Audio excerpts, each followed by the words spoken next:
इस मूवी की शुरुआत में हम देखते हैं कि पहला वायरस 1 जून को पेरिस में पाया जाता है, जिसमें एक लड़की इन्फेक्टेड पाई जाती है। फिर धीरे धीरे ये वायरस जून के लास्ट तक बाकी दूसरे देशों में भी फैल जाता है। इस वायरस की सबसे बुरी बात ये होती है कि लोग इसकी वजह से ज़ोंबी बन जाते थे।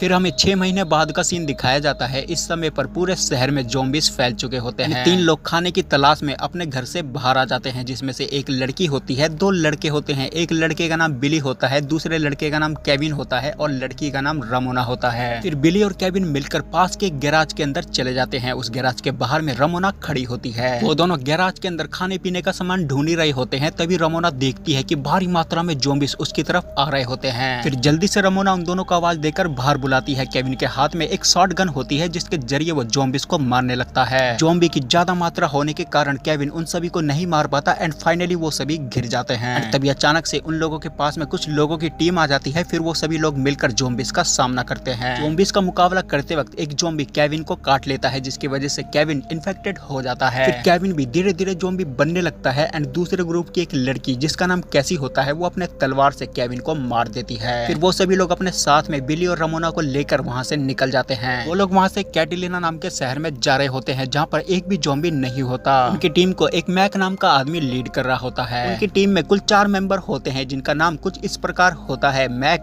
जूलियन, हेनरी और कैसी। फिर वो सभी लोग बिली और रमोना को अपने साथ में लेकर वहाँ से आगे निकलते हैं। फिर उन्हें रास्ते में एक ज़ोंबी मरा हुआ दिखाई देता है, जिसकी आंख में एक तीर लगा होता है। उसको देखने के बाद में उन सभी लोगों को ऐसा लगने लगता है कि उनके अलावा कोई और भी ग्रुप है जो उन ज़ोंबीज का सामना कर रहा है। इस बारे में जब वो लोग आपस में डिस्कस कर रहे होते हैं, तभी वहाँ पर जूलियन को एक कुत्ता दिखाई देता है। जूलियन का बहुत मन करता है कि वो उस कुत्ते को अपने साथ में रख ले, लेकिन हेनरी उसको मना कर देता है। जूलियन उसको कुछ खाने की चीज देकर अपनी टीम के साथ में वहाँ से निकल जाता है। फिर वो लोग वहाँ से थोड़ी ही दूर जाते हैं एंड वहाँ पर जूलियन को दोबारा से वही कुत्ता दिखाई देता है। एंड इस बार भी हेनरी के कहने पर जूलियन उसको इग्नोर करके वहाँ से अपनी टीम के साथ में आगे निकल जाता है। वो सभी लोग वहाँ से आगे बढ़ते हैं एंड आगे उन्हें एक दुकान दिखाई देती है। फिर वो सभी लोग उस दुकान का ताला तोड़कर दुकान के अंदर चले जाते हैं, क्योंकि उन लोगों को भी खाने की तलाश होती है। फिर वो सभी लोग दुकान के अंदर खाने पीने की चीजों के अलावा अपने जरूरत की चीजों को ढूंढने लगते हैं। अभी कैसी देखती है कि ज़ोंबी के बहुत सारे ग्रुप उस दुकान के अंदर घुसने लगते हैं। कैसी के हाथ में एक तलवार होता है और हेनरी के हाथ में एक हथौड़ा होता है, जिसके जरिए वो लोग ज़ोंबीज का सामना करने लगते हैं। फिर दुकान के अंदर जब ज़ोंबीज भरने लगते हैं, तो वो लोग दुकान के पिछले रास्ते से बाहर आ जाते हैं। फिर वो लोग जब ज़ोंबीज से अपनी जान बचाकर भाग रहे होते हैं, तो ऐसा लग रहा होता है कि सारे शहर के ज़ोंबीज उन्हीं के पीछे लग गए हैं। वो लोग वहाँ से भागकर एक दूसरी दुकान के पास में चले जाते हैं एंड वहाँ से फिर वो लोग गन से फायर करने लगते हैं। तभी जूलियन अपने पास में से एक सायरन निकाल कर ज़ोंबीज के पास में फेंक देता है एंड वो सायरन बजने लगता है, जिसकी वजह से ज़ोंबीज का ध्यान भटक जाता है। धीरे धीरे वो ज़ोंबीज अलग अलग दिशा में जाने लगते हैं। वो सभी लोग उस दुकान के अंदर बैठ जाते हैं। फिर थोड़ी देर बाद में हेनरी कुछ खाने पीने का सामान लेकर आता है। वो सभी लोग अपने अपने बारे में वहाँ पर एक दूसरे को बताने लगते हैं, जिसमें कैसी ये बताती है कि सरकार को जब डॉक्टर्स की जरूरत थी, तो उसके हस्बैंड कैटिलिना चले गए थे। उसका हस्बैंड एक डॉक्टर होता है एंड कैसी जब तक अपने हस्बैंड के पास में जाती, उससे पहले ही सरकार ने फ्लाइटों को बंद कर दिया था। फिर उसके बाद में वो ज़ोंबी से अपनी जान बचाते हुए इधर से उधर भाग रही होती है, तो उसे रास्ते में जूलियन मिलता है। फिर उसके बाद में वो दोनों बाकी के ग्रुप के लोगों से मिलते हैं। डिनर करने के बाद में मैक घर के बाहर बैठा होता है। फिर उसके पास में रमोना आती है। फिर वो दोनों एक दूसरे से बातें करने लगते हैं एंड रमोना को वहाँ पर ये पता चलता है कि मैक की वाइफ कैंसर की वजह से मर गई है। रमोना को वहाँ पर ये फील होता है कि उसने अपने करीबी लोगों को ही नहीं, बल्कि सभी लोगों ने अपने करीबी लोगों को खो दिया है। तभी वहाँ पर अचानक से वो कुत्ता भी आ जाता है, जिसको जूलियन ने 2 बार देखा था। वो कुत्ता मैक के ऊपर भौंकने लगता है और भौंकते भौंकते वो उसके ऊपर हमला भी कर देता है। तभी अंदर से कैसी बाहर आती है और वो अपने तलवार से उस कुत्ते को मार देती है। वहाँ पर उन सभी लोगों को ये पता चलता है कि वो कुत्ता भी ज़ोंबी बन चुका था। वो सभी लोग अगले दिन वहाँ से निकलकर एक प्लेग्राउंड से होते हुए एक स्कूल के अंदर जाते हैं। स्कूल के अंदर पहले से ही बहुत सारे ज़ोंबीज मरे पड़े होते हैं। फिर वो सभी लोग स्कूल के एक प्लेग्राउंड में जाते हैं एंड तभी अचानक से उस प्लेग्राउंड के अंदर ज़ोंबीज आने लगते हैं। ज़ोंबीज की मात्रा इतनी ज्यादा होती है कि वो सभी लोग अपनी जान बचाने के लिए इधर से उधर भागने लगते हैं। रमोना के पीछे एक ज़ोंबी पड़ा होता है और रमोना उससे अपनी जान बचाने के लिए उस प्लेग्राउंड से बाहर आ जाती है।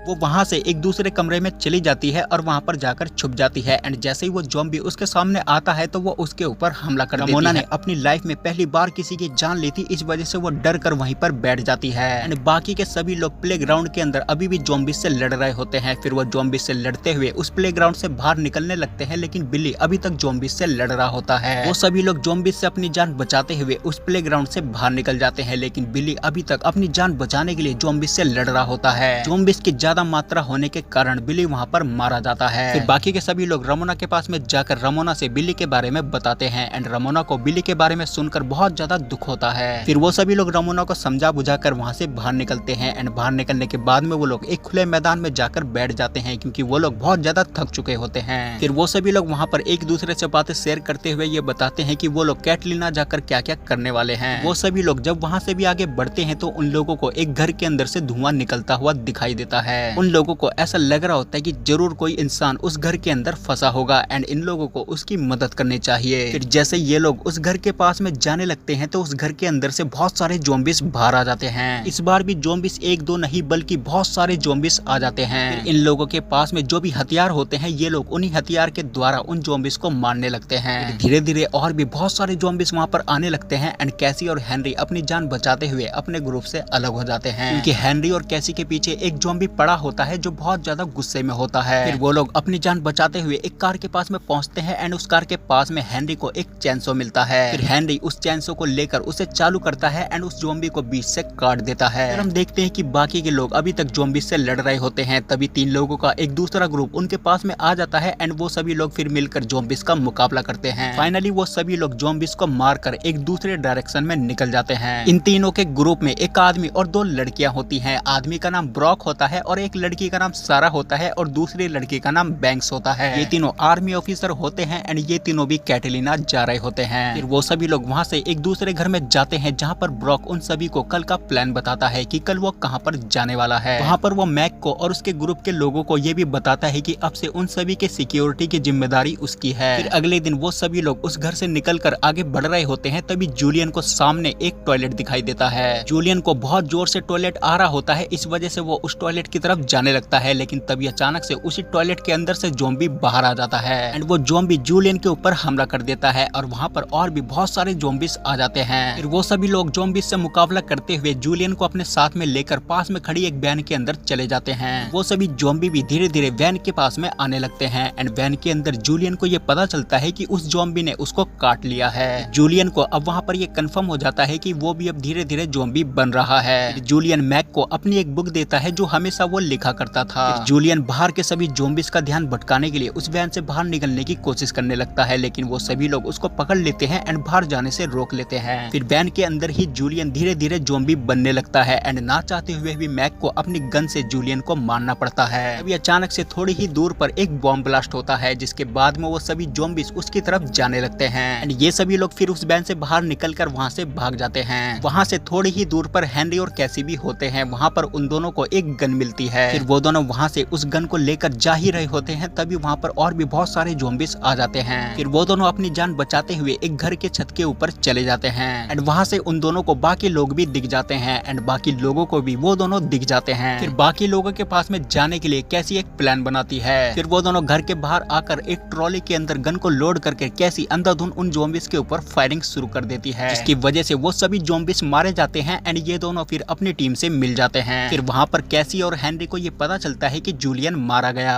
फिर वो सभी लोग पास के एक बंदरगाह के पास में पहुँचते हैं, क्योंकि ब्रॉक को ऐसी न्यूज मिली थी कि वहाँ पर एक आर्मी की फेरी आने वाली है जो इंसानों को अपने साथ में कैटलीना ले जाएगी। फिर वो सभी लोग जब उस बंदरगाह के पास में पहुँचते हैं तो वहाँ पर वो लोग देखते हैं कि बहुत सारे लोग मरे पड़े होते हैं। तभी वहाँ पर उन लोगों को अचानक से किसी जानवर के दहाड़ने की आवाज सुनाई देती है। तभी अचानक से वहाँ पर एक बहुत बड़ा शेर आ जाता है जो ज़ॉम्बी बन चुका होता है एंड उसी शेर ने उन सभी लोगों को वहाँ पर मारा हुआ था एंड वो शेर भी फिर उन सभी लोगों को मारने की कोशिश करने लगता है एंड वो सभी लोग फिर उस शेर को मारने की बहुत कोशिश करते हैं, लेकिन वो शेर नहीं मर पाता। फाइनली वो शेर हेनरी के ऊपर हमला कर देता है, जिसकी वजह से हेनरी वहाँ पर मारा जाता है। कैसी को गुस्सा आ जाता है और वो अपने तलवार से शेर को काट काट कर मार देती है। फिर उसके बाद में कैसी अपने सामने ही हेनरी को मरता हुआ देखती है। उस शेर ने हेनरी के साथ साथ ब्रॉक को भी वहाँ पर मार दिया था एंड फिर उसके बाद में वो सभी लोग वहीं पर बैठ जाते हैं एंड आर्मी के फेरी आने का इंतजार करने लगते हैं। फिर वहाँ पर फाइनली थोड़ी देर बाद बाद फेरी आ जाती है एंड यहाँ पर ये मूवी खत्म हो जाती है। तो दोस्तों आज की वीडियो में सिर्फ इतना ही, मैं मिलूंगा आपको नई वीडियो में नए टॉपिक के साथ, तब तक के लिए धन्यवाद।